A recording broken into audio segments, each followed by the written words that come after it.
Viewers அனைவருக்கும் வணக்கம். இந்த பதிவில் எனக்கு கல்யாணம் ஆகுமா ஆகாதா, இது எப்படி தெரிஞ்சுக்கிறது அப்படிங்கிறத பற்றி தான் பார்க்க போகிறோம். அதுக்கு முன்னாடி நீங்கள் நம்ம சேனலுக்கு புதுசாக இருந்தால் சப்ஸ்கிரைப் பண்ணிக்கோங்க, கூடவே அந்த பெல் பட்டனையும் ப்ரெஸ் பண்ணிக்கோங்க. அப்போ தான் நான் தொடர்ந்து போடுற பதிவில் நீங்கள் பார்த்து பயன்பெற முடியும். சரி வாங்க, இப்போ நம்ம பதிவுக்குள்ளார போகலாம். நிறைய வரன்களை பார்த்து சலிச்சு போச்சு, கல்யாணமே செட் ஆக மாட்டேங்குது, மாப்பிள்ளையோ இல்லை பொண்ணையோ பார்க்க ஆரம்பித்து 5 வருஷத்துக்கு மேலேயே ஆகுது, இன்னும் செட்டே ஆகலை, எப்போ தான் கல்யாணம் ஆகும், இல்லை என் வாழ்க்கையில் கல்யாணம் நடக்குமா நடக்காதா, இப்படி பல பேர்த்துக்கு சந்தேகம் இருக்கலாம். அதை பற்றி இங்கே நம்ம தெளிவாக பார்க்கலாம்.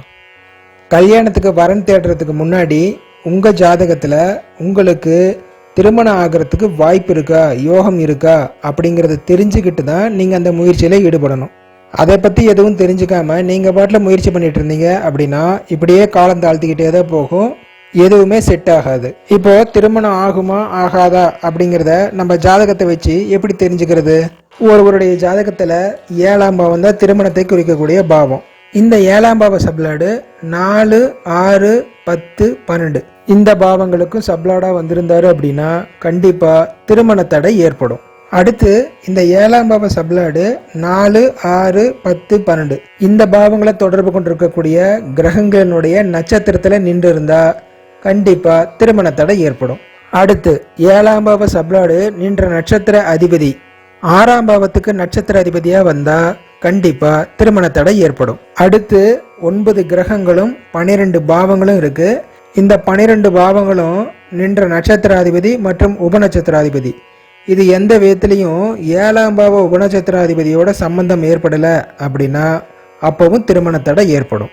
அடுத்து தற்சமயம் நடக்கக்கூடிய தசா புத்தி 2, 4, 6, 8, 10, 12 இந்த பாவங்களோட தொடர்பு கொண்டிருந்தா திருமண தடை ஏற்படும்.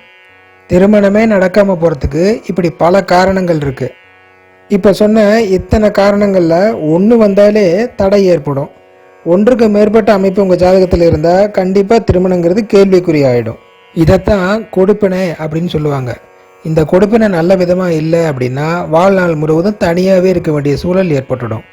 இதுவரையில் சொன்ன இத்தனை அமைப்புகளில் 2-3 அமைப்பு உங்கள் ஜாதகத்தில் இருந்தாலே திருமணம் அப்படிங்கிற விஷயத்த மறந்துட்டு நீங்கள் வேற வேலையை பார்க்கலாம். சிலரோட ஜாதகத்தில் இந்த மாதிரி அமைப்புகள்லாம் இருந்தும் திருமணம் ஆகியிருக்கு, ஆனால் அவங்களுடைய மன வாழ்க்கை சந்தோஷமாக இருந்ததில்லை. திருமணமாகி கொஞ்ச நாள்லேயே விவாகரத்து, கணவன் மனைவி இருவரும் ஆளுக்கு ஒரு பக்கமாக இருப்பாங்க, யார் எங்கே இருக்கிறாங்கன்னே தெரியாது, அப்படியே தனிமையிலே கடைசி வரைக்கும் வாழ்வாங்க. கடைசி வரைக்கும் அவங்களால கணவன் மனைவியை சேர்ந்து வாழவே முடியாது.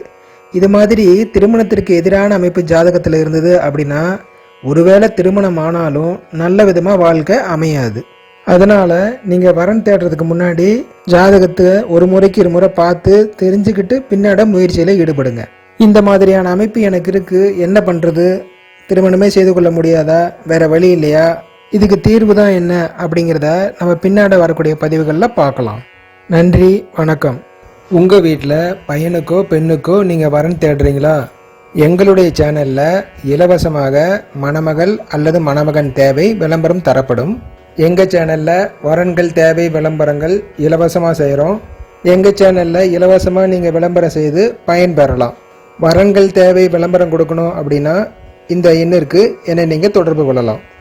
மேலும் ஜாதகம் பார்க்க விருப்பம் உள்ளவங்க ஜாதகத்தை கொடுத்து தங்கள் வாழ்க்கையினுடைய எதிர்கால பலன்களை தெரிஞ்சுக்கலாம்.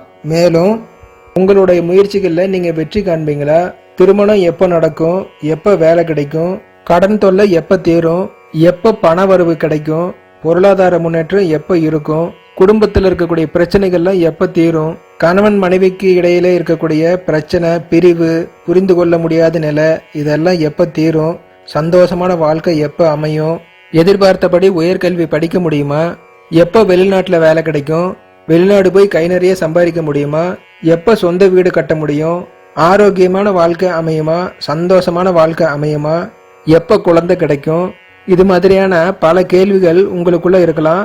உங்கள் ஜாதகத்தை பார்த்து பலனை தெரிஞ்சுக்கணும் அப்படின்னா என்ன நீங்கள் தொடர்பு கொள்ளலாம். மீண்டும் அடுத்த பதிவில் சந்திப்போம். நன்றி, வணக்கம்.